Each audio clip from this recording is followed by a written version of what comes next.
somebody else I'd like to introduce, and that's the next head coach of the Las Vegas Raiders from John Carroll University, Mr. Josh McDaniel.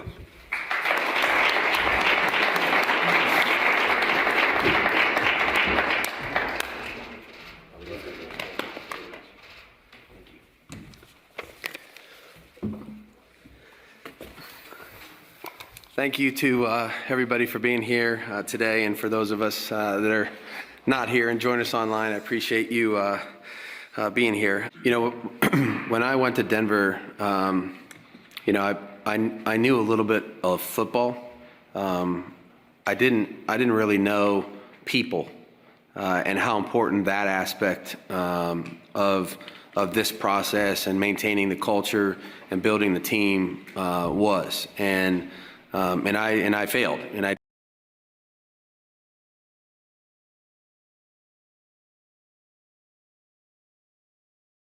After the occurrence yesterday with Josh backing out, we were disappointed. Unquestionably, we were disappointed and surprised. We had agreed to contract terms. We had an agreement in place. We followed all the rules, did everything right. 2 interviews. Both of them went very well, very confident that we were going in the right direction, very confident Monday evening and Tuesday morning. And as you could see, we had a plan in place because we made an announcement that Josh was going to be our head football coach. I got a call Tuesday evening saying he had changed his mind and was going in a different direction. And at that point, I informed our owner. We informed y'all of where we were going, and we'll keep moving forward. He said he had bad news for me. I just said, I just need a yes or no answer. You in or out?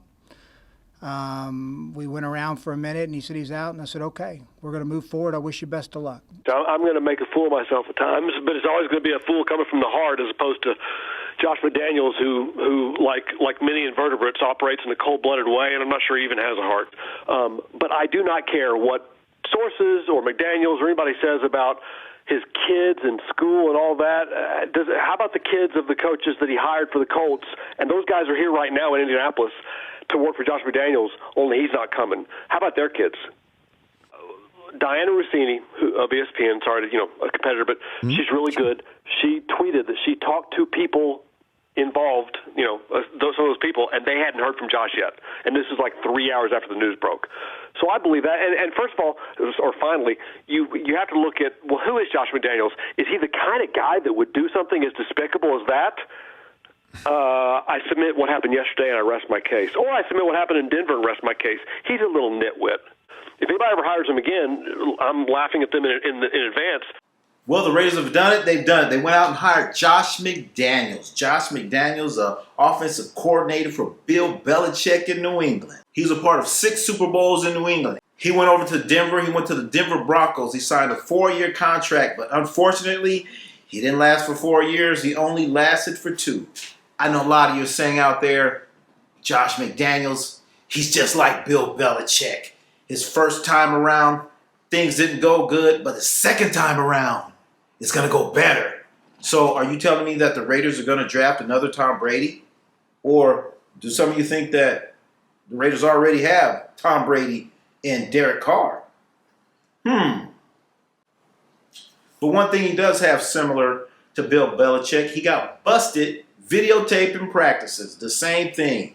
Videotaping practice, the same thing that Bill Belichick did. So in his almost 2 years in Denver, his record was 11-17. So the Raiders, we went out, we hired a football coach with a record of 11-17. He was supposed to coach the Indianapolis Colts. He didn't show up. He didn't go to the job. The guy interviewed for a job, got the job, and didn't show up. After that, he went to the Rams, and with the Rams, he got let go. They got rid of the whole coaching staff. So then he goes back to New England, I guess to gain a little bit more experience. He's still a 11-17 coach. But this time around, now with the Raiders, he brought in his buddy. His college buddy's going to be the GM. And these are the same guys that drafted Tim Tebow. They drafted Tim Tebow. They drafted Tim Tebow. So now they're in charge of the Raiders. We're going to see what they can do. Is he going to be the next Bill Belichick? Is he going to be the next Romeo Cromwell? Is he going to be some of these other guys that came off the Bill Belichick coaching tree? A lot of them have not made it. A lot of them have not done well. Well, I guess we're going to have to wait and see. So all I can say is go out there, get some Raider gear, cut the sleeves off, and then you're going to be ready. You're going to be rocking the gear. Yeah, this upcoming season is the most important season in Raider football history. You made the playoffs. Are you going to advance further in the playoffs? Or are you just going to rebuild and retool for another 20 or 30 years? What are you going to do? It's all on you, Mark. What's happening? Is this a rebuild or is this a reload? Because we're tired of the rebuild. Finally make the playoffs and we got rid of the coach. Who's heard of a coach going into the playoffs and gets let go? A lot of the players really liked Rich Bisaccia, but Rich was let go. So now Rich is going to be possibly a coach somewhere else. He might be a head coach. He might be a special teams coach.